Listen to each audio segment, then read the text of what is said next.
This question is for Chloe.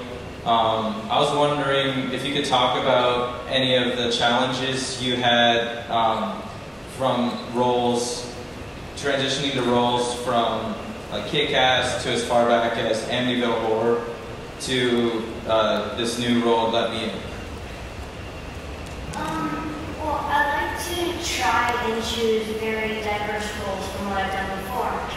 And I definitely say that just between Kick-Ass and Let Me In, I say that Hey Girl compared to Abby are actually very similar in a kind of twisted way. They're both very, very, very strong girls. One, of course, is, you know, about 200 years older than the other. But they're both very strong, and they know what they want, and they're very mature. And I don't know, you know, I just try and choose very diverse roles, and I like getting very involved in, you know, trying to figure out the backstory about my characters, like, for instance, Abby. Me and Matt came up with this whole crazy, twisted plot line.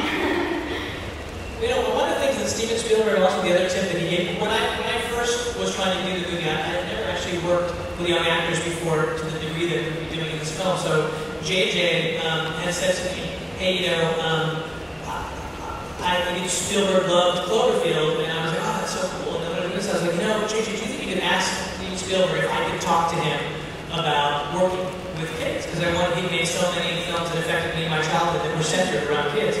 E.T. was just a film that affected me deeply, and Steven Spielberg was very, very generous. And one of the tips he gave me was, he said, you know, one thing I love to do, first of all, let them come up with stuff that makes you choose what you're going to do, because they are 12. And one of the things he told me was, have them keep a journal in character. And that's one of the things that we did, actually. And so Chloe and Kodi would write from the point of view of their character. The only condition was they could write anything they wanted, but the only condition was that they had to share it with me. And so that's one of the things that we did at the beginning of this. And I found out, actually, that's one of the things that Kodi likes to do when he's preparing for a character. So that was what we did, have all the backstories. My question is for the cast. I was wondering if you'd seen the original film, and also if you have, did the performances in that film inform your performances in this one? Well, I didn't see the movie before we did the movie, but I did see it afterwards. And I did see something that was the same, just coincidence. But that film was awesome, and as soon as they heard it, did one, so it was much different. I yes, I saw the original, but I watched it after we were through filming. So I still haven't seen the original film, but my mom won't really let me watch the whole film yet. But I have seen parts of it, and what I have seen is a really amazing, phenomenal movie. So, you know, we took our take on it, and I really didn't, you know, want to watch it before I did my character, because I wanted to have a different take on it. You know, I specifically asked anybody in the film who was involved who hadn't seen the movie, these guys, and also our crew, not to see the movie if they haven't been lucky enough to see it. And our director of photography, Greg Fraser, who's an amazing director of photography, he hadn't seen it. And I wanted us to be able to approach that story fresh. And so one of the ways of doing that was asking people who haven't seen the film to not see it. And then I said to them, but the first thing you must do when we finish is watch the movie. And so. we have time for one last quick question. My question is for Matt Reeves. Do you use any material from the novel to elaborate on Ellie's gender ambiguity or her past?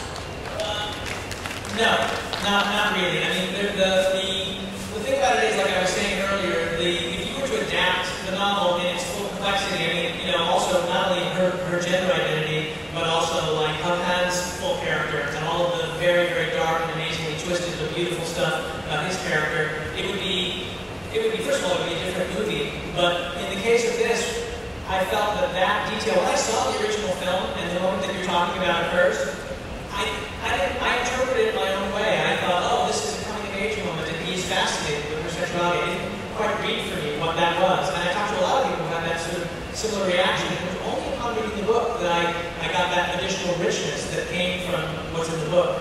And in adapting it, one of the things that I just didn't want to include that particular moment, but I also haven't included anything in the film, other than not including that shot, that says that that interpretation for people who are loving that in the book, the film could still be interpreted that way. You have the moment where Kodi's watching her, you don't know exactly what she sees, it doesn't conflict with that interpretation, but it's not something that we did. I didn't even know that that was something we necessarily could get in the film because of the graphic nature of it.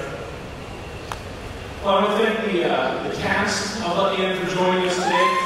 Moretz, Richard Jenkins, Kodi Smit-McPhee. I want to thank the director Matt Reeves for bringing you the clips today at Overture Films and Hammer Films. This will be in theaters October 1st. Thank you guys for coming.